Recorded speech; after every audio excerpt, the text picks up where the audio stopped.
Cześć!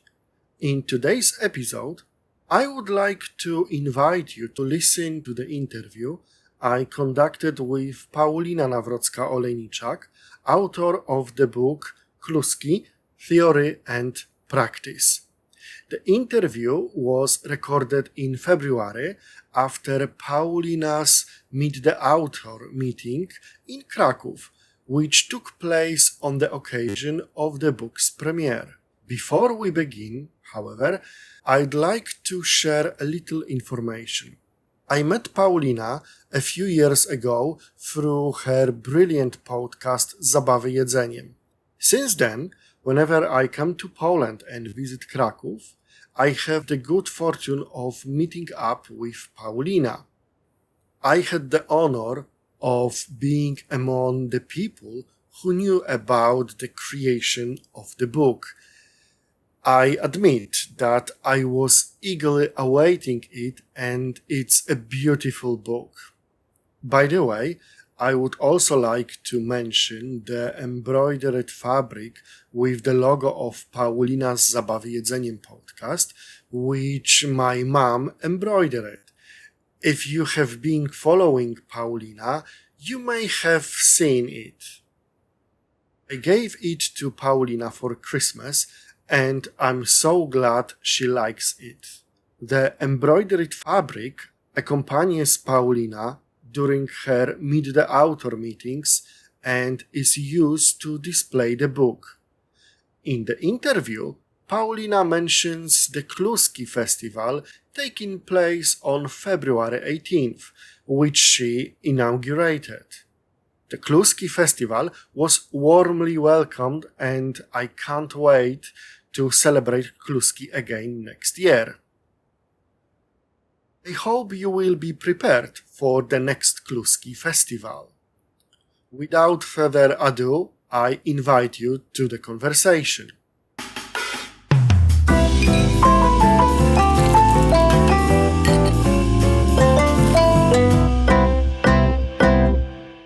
Welcome. My name is Wacław Jankiewicz, and I would like to welcome in the podcast Paulina Nawrocka-Olejniczak. Can I introduce you? Good morning.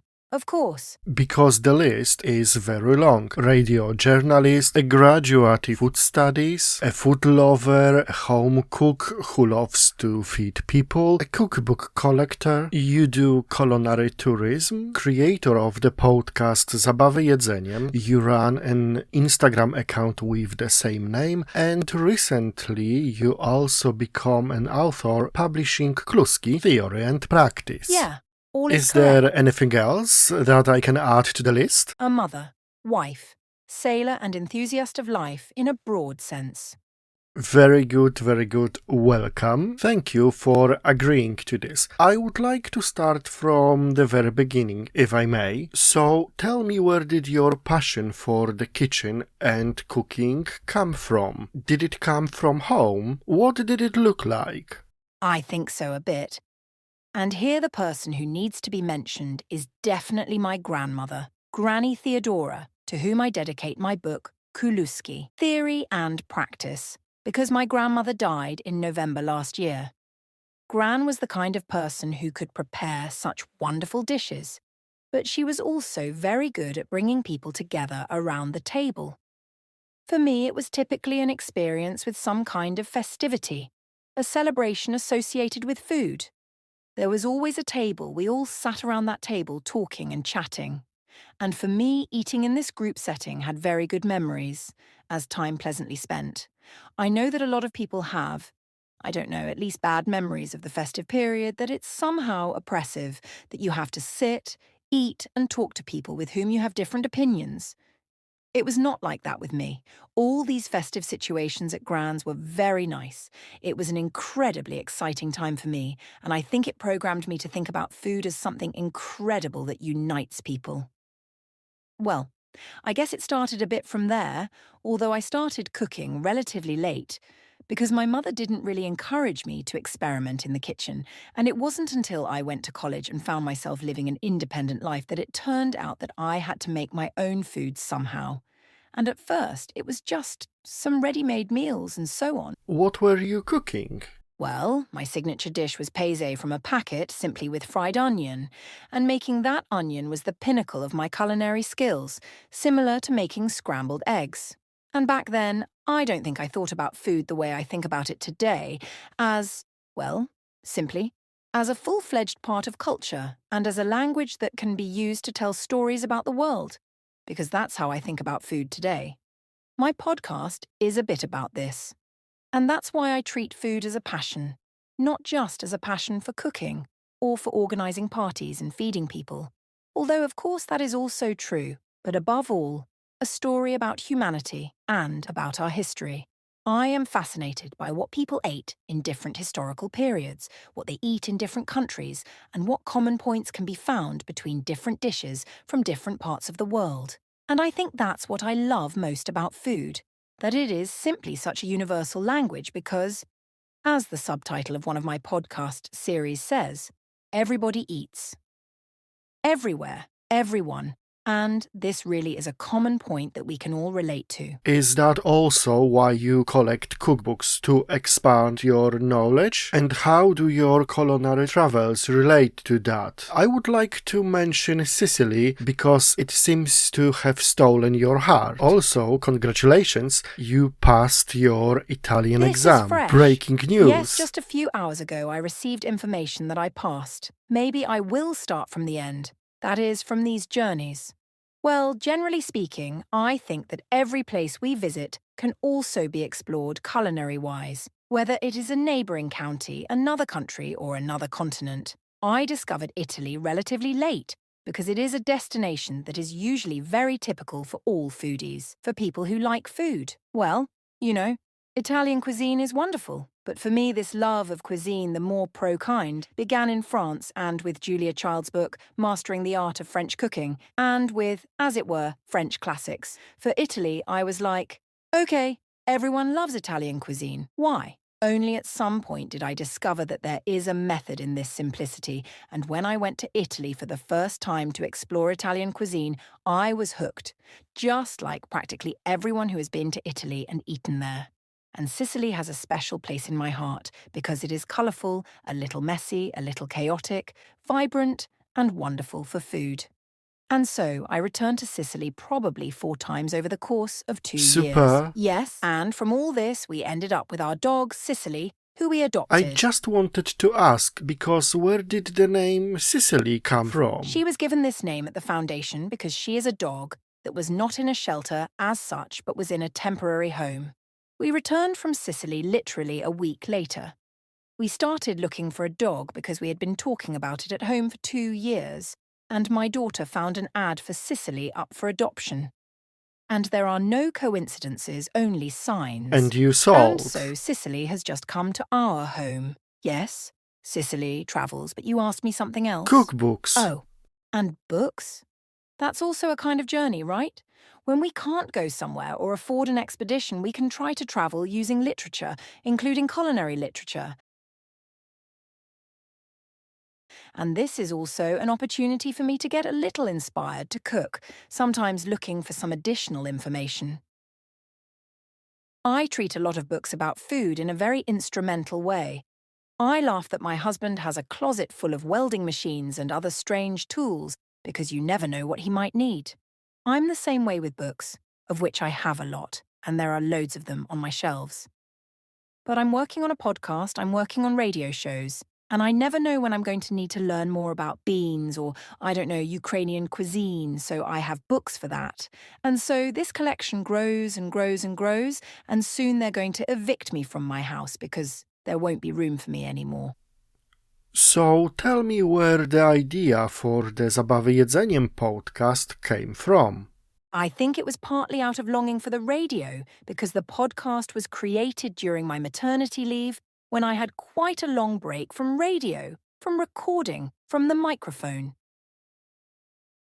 And in the meantime, podcasts were starting to become more and more popular in Poland. It was 2019, so before the big boom, but they were already growing more and more. Initially, podcasts were mainly about the marketing industry, or IT industry. there were very few podcasts for people who could simply listen to something on their headphones while running, if they were not interested in business or computer topics. But lifestyle podcasts did begin to appear. I remember Tu Okuniewska appeared and made a huge noise on the stage. And my friend, Justina Maza, started doing her podcast Switchowisko at that time, which was simply talking about life, pogadajmy o życiu, oh, that's what it's also called. And so I liked this concept and I said, damn, Justina, maybe I could do something like that too. She says, sure, record it, by all means try it, what's the harm? So I recorded 1 episode, 2, 3, and I was gone. I really liked it. I finally had the time and space to have long conversations to delve deeper into a topic that interests me, to talk about food to other people and what fascinates me most about it. I'm a reporter on the radio, so naturally I prepare very short forms, I don't know, a few dozen seconds long, and then broadcasts to fit into 10 to 15 minutes. And here I could have an hour-long conversation about potatoes. And it turned out that people wanted to hear it.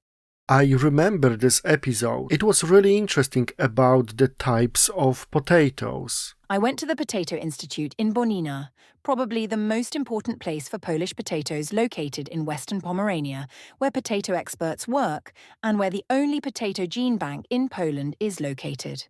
That is, a laboratory where micro-potato sprouts are simply stored in samples and you can, for example, I don't even know what it's called, this is a kind of potato embryo, laboratory, in a test tube. And to grow, for example, from scratch potatoes, which were common on Polish lands, for example, 120 years ago. So, a fascinating place. And I visited many such fascinating places while working on this podcast. And these 6 years were also a period of great deepening of my knowledge on the subject of food creators, not only chefs or cooks, but also people who, for example, I don't know, grow beans or simply make cheese. And so, after a few years, I decided that, okay, I guess I can now even call myself a culinary journalist. I wanted to ask you about your second podcast that you co-host. Can you tell us what this podcast is about and tell us more? Krakow Food Podcast is a podcast that I started with my dear friend, Kati Płachecka, who is, well, a walking encyclopedia of Krakow gastronomy. She is also a journalist, but she also collaborates on PR with many restaurants and pubs. But not only on PR, because Kati also advises on, for example, menu design, ideas for pubs, and full gastronomic consulting. And this idea was born a little over a year ago, that maybe the formula of us sitting and talking about what people are currently eating in Krakow, where they go, what is fashionable, and where to get the best donut, is not too demanding. It is much less demanding in preparation than Zabawy Jedzeniem, where I sit, do the research, rummage through these books, look for some interesting facts or travel to record interviews. It's like this. We sit down, talk, and that's it. And it turned out that people like it, especially people from Krakow who are interested in food, that it is a kind of compass. Where to go, what's new, what has opened. This is also good advertising for Yes, Kraków. and we have some listeners from outside of Krakow, which was amazing that someone I don't know who lives in Warsaw on a daily basis just listened to a podcast about Krakow gastronomy. But it's also a pleasant format for me, and for us privately an opportunity to meet at least once a month for a longer time to talk, and I think it also makes good use of our different areas of skills and interests. Is this the moment where we can say the name świeżo upieczona? Yes, this is a so-called running joke in our podcast, because this is, well, probably my favourite artisan bakery in Krakow, and I've known the owner for a good few years now, and I remember when Ola was starting her bakery and we had children around the same age, and we sometimes came across strollers. And this is how she talked about the preparations for the opening. Ola is truly a true virtuoso of bread, I guess you could say that, and of gluten and baking in general. And this bakery is about halfway between my house and Kati's, and we happened to meet there to discuss some details for the podcast, or even to buy a roll to eat after the recording. So that's how it happened that we started mentioning this bakery in every episode by accident. And then, around the 3rd or 4th episode, people started, hey, Will the slogan be said, and how many times will it be said in this episode? So then we intentionally tried to make it appear at least once every month. Do they know what's happening? Oh, of course they know and always greet us with big smiles. But to be clear, this is not a collaboration. We normally pay for bread, rolls and sweets. Okay. We are simply greeted with a broad smile. What about other places' owners? Do you have any information from them, or do they listen? Yes, a lot of people listen to us from gastro, and we encounter such warm reactions. Well, Kati, I have the impression that everyone knows her in Krakow's gastronomy. I think they started to recognize me better thanks to this format. But we also have a rule that we don't do any collaborations, as if we couldn't be paid to talk about a certain hub or something. In general, this is completely beyond that. We do not make money from this podcast. This is just pure gastro-publicism for fans. Okay, great. I'd like to return to the Zabawy Jedzeniem podcast because you completed postgraduate studies during that podcast. Why? Well, because I am a girl from Poland, as I say. And I have imposter syndrome, to put it nicely. This conviction came to me at some point, as my podcast began to become more and more popular. I was gradually gaining more and more listeners. And I got this feeling that, okay, but what do I actually know about this food? What authority do I even have to talk about this? After all, I don't know, I'm not a chef. I worked in gastronomy, I don't know, for a few months during my studies. Or a bit in Ireland while there, but it's not a great amount of experience. I am not a food technologist. It's just like, oh gosh, who am I to talk about this? So I dealt with it in my own way, which was to simply study to get a degree in food. And I chose food studies at SWPS University, a one-year postgraduate program in food that I like to call culinary studies. When people ask what kind of studies these are and why they are there, and for whom. Because just like you don't go to film studies to make films, but to be able to be a smart aleck at parties and talk about the analyses of Jarmusch's or Lynch's films, food studies don't teach you how to cook, but they teach you, for example, about the cultural contexts of food, about the psychology of eating. There is even a food in movies subject, etc., etc. And these are incredibly enriching studies for someone who, like me, is simply interested in the topic of food in a broader context. And at the end of your studies, as always, you have to write a thesis. And I decided to write my thesis about kluski.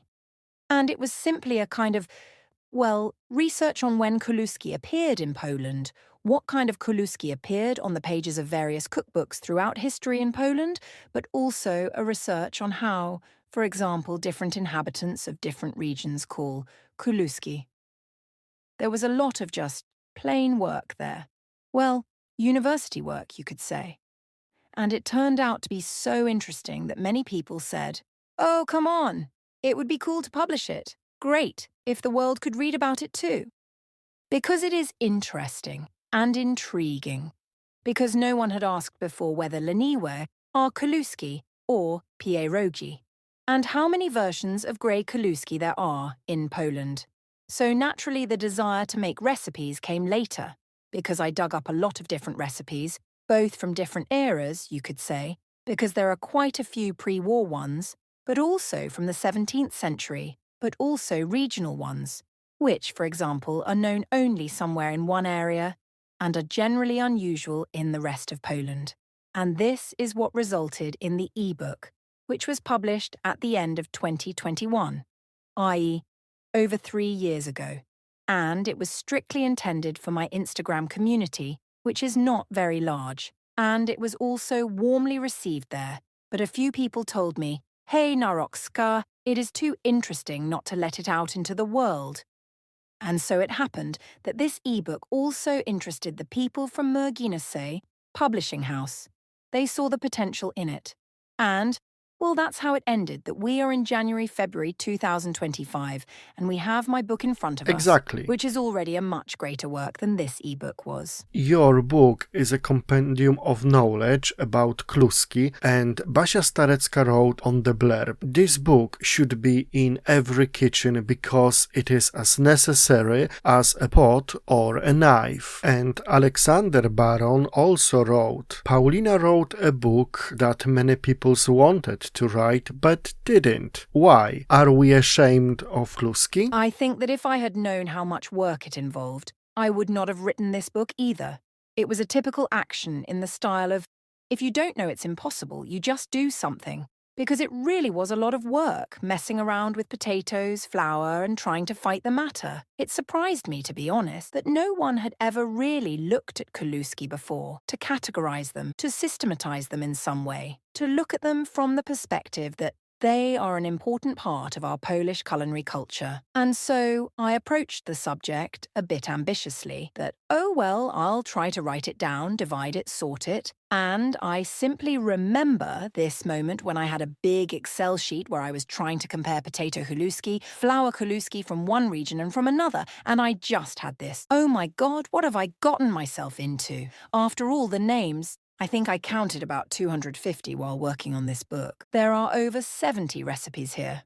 Because not all of them were worth attention, and there were also quite a few that, I don't know, grey kluski, for example, appear in literature or in consciousness in general, under 15 different names. They can be grey, they can be żelazioki, metallic, they can be black, they can be called ground, etc., etc., etc. Well, I think that this is simply the specificity of this poor cuisine. This cuisine that comes from the lowest social classes. Because kluski were exactly that kind of food, that they functioned independently of each other, firstly in different regions, and secondly, well, it was difficult to find traces of many kluski in literature, for example, because, well, let's face it, the inhabitants of Polish villages from the end of the 19th century did not really use books or recipes, but these recipes were simply passed down from generation to generation. Mother showed her daughter how to make these grey kluski. And well, it wasn't easy to recreate this story, but I think I managed to do it to some extent. In your book, you take a very comprehensive approach to history and classification, and you provide a definition of kluski. Can you please tell me what a kluska is? And I would be very grateful if you could explain it for someone from abroad, for example. What is it anyway? Well, that was the question I asked myself at the very beginning, and of course I also looked for information in dictionaries first, and it turned out that it is all quite blurred, because a kluska is actually a food product, a dish, so to speak, which can be either an addition to soup, a separate dish, or an addition to a second course. So here you can already see this dual nature, that on the one hand it is some kind of pasta substitute, example, something that is in the soup, and for example, poured kluski, mashed kluski, but also a whole series of various pre-war kluski, French kluski, kluski made of such foam from egg whites, various kluski that functioned in Polish cuisine. And there were a lot of them before they were actually replaced from our tables by industrial pasta, which became cheap and easily available. On the other hand, however, kluski also include kluski śląskie, pejsaj, kartacze, that is, some products, dishes that are either served independently, as a second course on the plate, or as an addition to some meat, roast, etc. So I looked for some dictionary definitions, which, for example, from dictionaries from the 1920s, said that it was either an addition to soup or a separate dish. And so I was also looking for a linguistic clue, because even looking at the English version, the word kluska does not have a good translation, just Polish kluska. There are noodles here and there in literature, but noodles are, after all, pasta. You know what? Don't even tell me that, because In I my will opinion, you have have to. to I say will kluski want to simply, translate meaning it. that this is exactly what. No, because there are noodles as pasta, and sometimes in literature it appears as dumplings, where you know that Completely, dumplings are pierogi, exactly. right? But I also kind of coined the term for the needs of this book, for the purposes of the definition, that a kluska is anything that extends between pasta and pierogi. So what is And here we can also move on to something like this, if I were to focus on it in a very specific definition, is a dish made from some kind of dough. It's flour-based, potato-based. But it can also be, I don't know, cornmeal, beans. Just some kind of dough that you roll into shapes or make some kluski from and throw into boiling water. The kluski are always cooked. They are not baked, they are not fried, they are not processed in any other way. They are either boiled or steamed, and because there is a whole set of different yeast kluski. So as you can see, it's hard to give a very precise definition, but I hope I managed to explain it as best I can.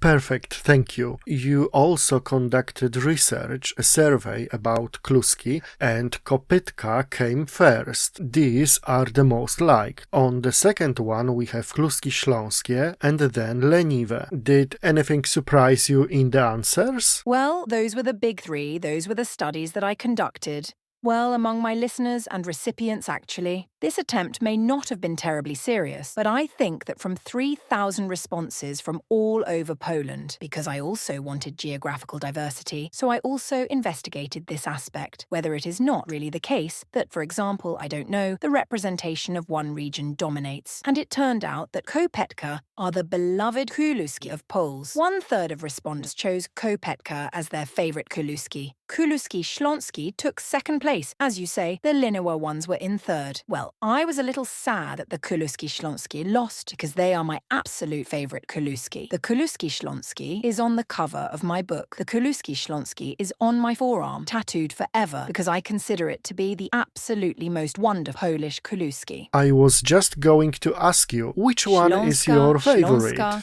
or this marriage of boiled potatoes with potato starch. They are so muslin-like, delicate, And this well delicious. holds And the some well, tasty exactly. sauce. I always say that kluski śląskie have the best design because they are perfectly designed with this beautiful round shape and the well prepared for the sauce. But the fact that kluski śląskie lost out to kopytka is also a result of Polish history. Because kluski śląskie are not as popular everywhere, because they were the domain of the south of the country, precisely Silesia, Lower Silesia.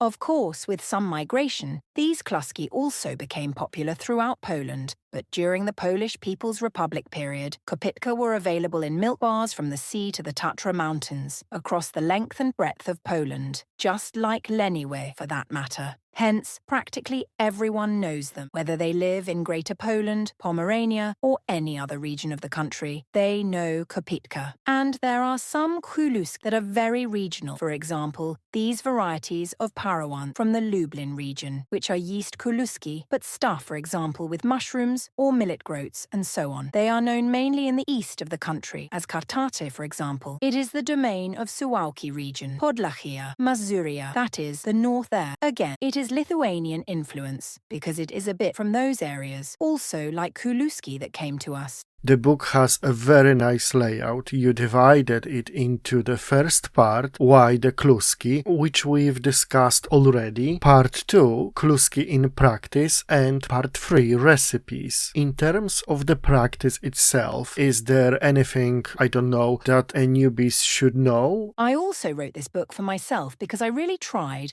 with what I call an accountant's gene, to specify what to do to make it work. Because a lot of these kluski recipes are recipes from grandmothers, and the Women's Institute, which are based on the famous slogan, and as much flour as you can squeeze in, right? Or simply as much flour as the dough will take. How much will it take? Yes. Well, apart from my humanistic and culinary passions, I also have an engineering degree, and the recipe is nothing more than a well-constructed algorithm. I simply tried to calculate how much it would be, how much flour I needed, how much dough it would take so that it wouldn't stick together, for example. So I weighed everything, counted everything, measured everything, and wrote down everything that went wrong, just error logs. And I put it all into this chapter about the practice, and I believe I tried to provide an answer for everything that could go wrong. Okay. So if someone really wants to take on, for example, Kartaty, then I suggest they read it carefully. I made mistakes so that you don't need to. Great. You've also collected a lot of recipes. There are almost 80 of them. Which kluski are the most time-consuming?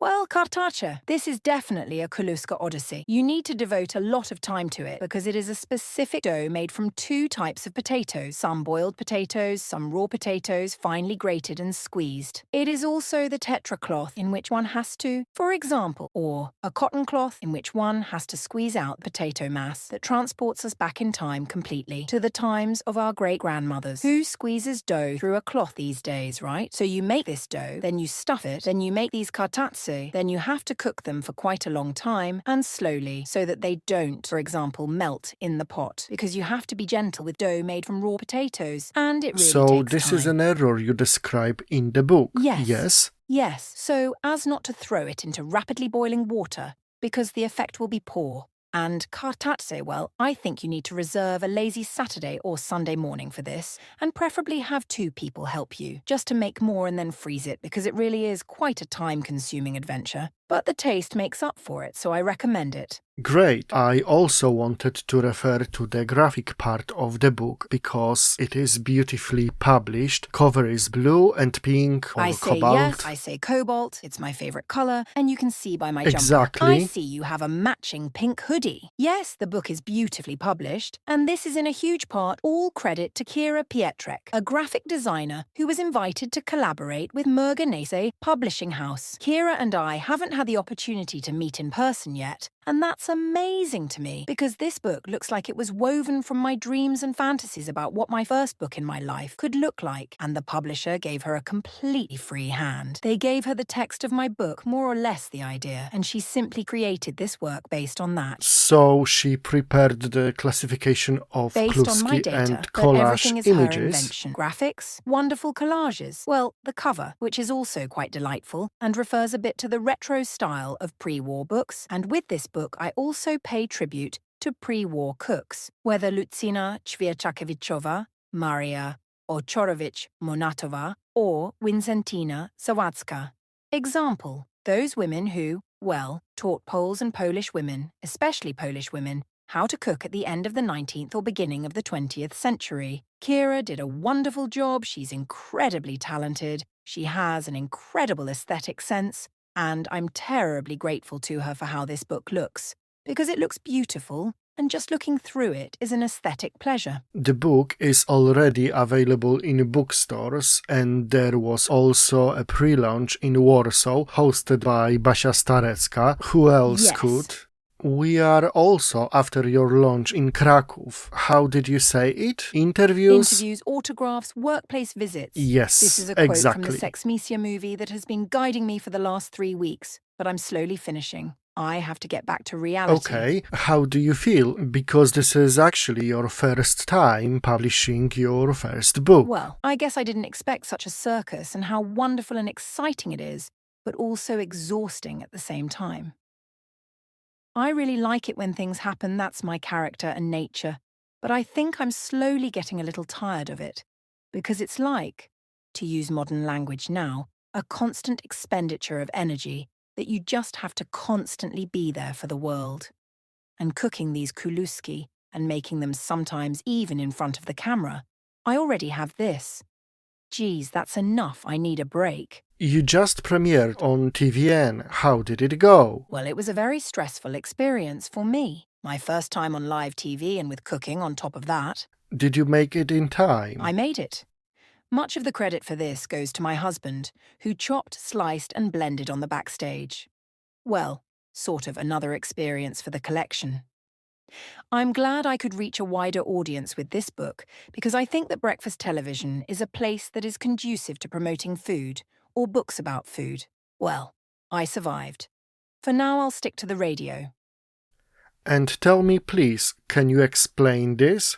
Here I will show it to the camera. This is, well, a pretty crazy Baroque concept. This is a yeast bun with leniwe kluski, which we made in collaboration with Justina, my dear friend who runs the Bun Bakery Yeast Bakery in Krakow, which specializes in yeast buns, not only sweet ones, because of course there are some with apple, cottage cheese, or some cream, but also various salty ones. Example, with mushrooms or potato puree, and a bit on this occasion to celebrate the Krakow premiere of my book. We made a bun with leniwe kluski because it is actually a variation on the theme of an ordinary roll with twaróg, or maybe cottage cheese. A bun with twaróg, the beloved bun of Poles. Only this twaróg is also in the form of simple kluski, covered with burnt butter, just like some people ate leniwe kluski in their childhood. The bun is delicious. I have already had the opportunity to try it, but please tell me what's next. I don't plan any more books at the moment. We'll see, maybe it will change, but I want to devote a little more attention to the kluski. It's kind of my mission to make us proud of these kluski. One of the slogans promoting this book was, "Make the Polish Kluska great again." And for this purpose, I came up with the idea of proclaiming Polish Kluska Day, February 18th. Why? Because it's already the end of winter, when it already seems awfully long until spring. It's still a long way off, and food like this. Example, carbohydrates with some onion, sweet or salty, improves the mood. This is what we need in February. And besides, historically, it was precisely the time when the early harvest began. That is, the moment when there was really nothing left, apart from some sad remnants of old potatoes. So I suspect that our ancestors ate mainly kluski at that time. So I would like to celebrate it a bit, honor it,